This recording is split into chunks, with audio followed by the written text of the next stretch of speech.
From the very beginning, I've been really scared that in picking people, we completely change their life. How are you? Oh, good. Copenhagen is one of these things which you kind of hear in newspapers, you hear it mentioned on the news. It's one of those things I'd heard about, and I had this idea that it was important. You know, people said oh, this is going to be the most important meeting in human history. I just kind of had this feeling that I really wanted to be there, to be a part of it. We've worked together since January on bringing the delegation together. When I first came to the group and met the other guys from UKYCC, I was just overwhelmed by how talented everyone was and all their knowledge. Just after I finished uni, I found myself working in the video game industry, which there was this one day something just clicked and I thought, what am I doing? I'm not helping anyone. Emma was really nice to me in the first meeting because I said something to the group saying, I'm not sure I should be here, and she kind of came and found me after and said, look, no, that I'd be fine, and I have been. If I had to sum up why I joined UKYCC, I would have to say because I care about other people.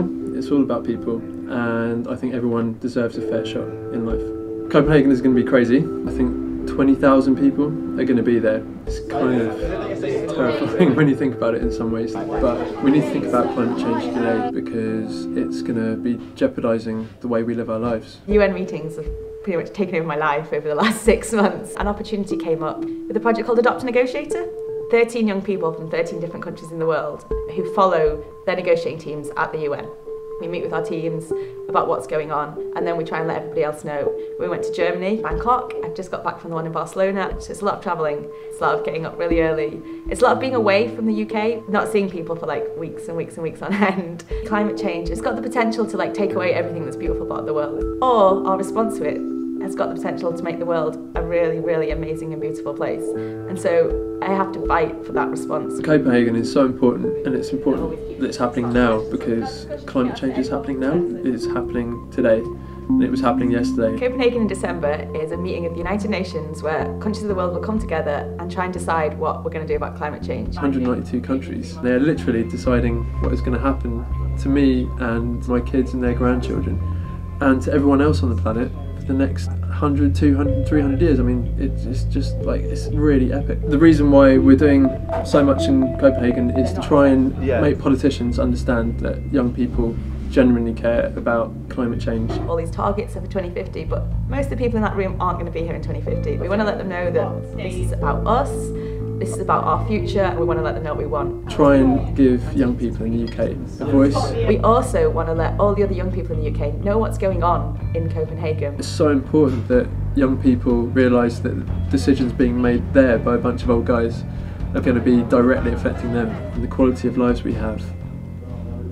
We're going to lose that if we don't make some decisions today. And there are other people in the world who haven't even had a chance to live the kind of lives that we lead, and we are taking that chance away from them if we don't act now.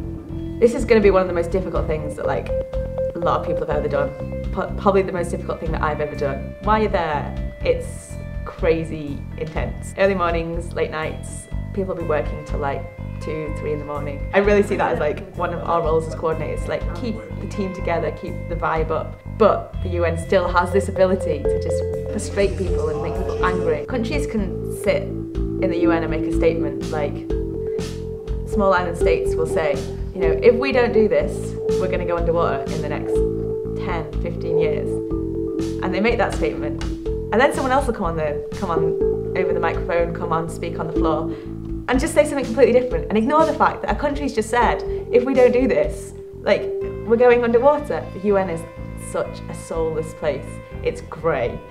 The corridors are huge. There's no music inside the UN, there's no life, there's no and young people have to bring that. That's what I see as one of young people's biggest roles at the UN, to bring life to the process, life, humanity, laughter. That's what the UN needs, because without it, they forget what they're negotiating over. The thing I'm most looking forward to about Copenhagen is meeting young people from all over the world. The best thing about going to the UN, the most amazing thing, and the only thing that takes me back to the UN over and over again is the other young people I meet there. And young people from all over the world want the same thing. It shows you that more unites us than ever divides us. I never thought that I would have loads of friends in Nepal, like really good friends in Kenya, like Mexico, Cambodia, America, Canada, like all over Europe. Someone said when we were born, they were like, when we're the ones at these negotiations, when we're the ones in power, like things will be better because we know each other. Because at the UN we see everybody treating each other as individuals, as enemies almost. Everyone's out for what they can get. But maybe in the future, because we already know each other, because we're friends, not enemies, then things will be better because we'll be acting like that. The delegation are going to be doing some really cool stuff in Copenhagen. We're going to be doing some really cool actions, doing anything we can to get the media like watching us and to get people back home knowing what we're doing. Our UK delegation are amazing. They come from so many different walks of life. That's what we were really after when we put this delegation together.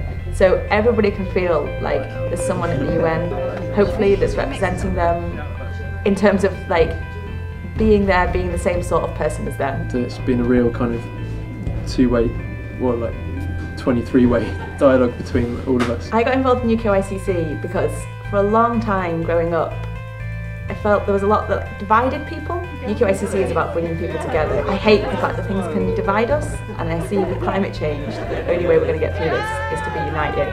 UKYCC's made me feel really empowered and like I really have a voice that will be heard by the decision makers. The amount of energy that exists in the group is just phenomenal. I really hope that we can have an impact and people back in the UK will understand the process a bit better and will also get passionate about doing something about climate change. I just hope that we can kind of stay on target, stay focused and kind of really get our message across. Because this is about everybody's future, not just about those negotiators in the room. The generation before us didn't know that climate change was an issue. The generation after us, it's going to be too late. It has to be now. We're the people it has to be, and this is the time it has to be.